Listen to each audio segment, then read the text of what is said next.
Ilang years ka bang naglalamove driver, Joseph? Actually, coach, yung pinakamatagal ko na work is janitor talaga.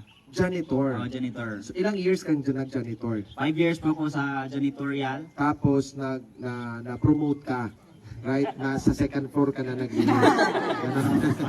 Parang ganun, parang ganun. Di ba promotion ang tawag doon? Yes. Yung parang, coach, dati first floor ako, ngayon second floor na.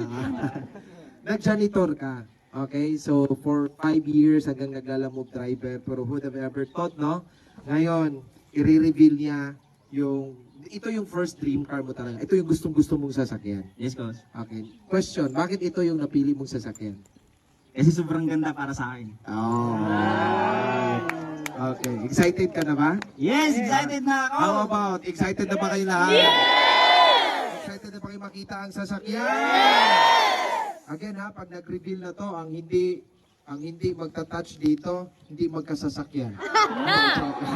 20!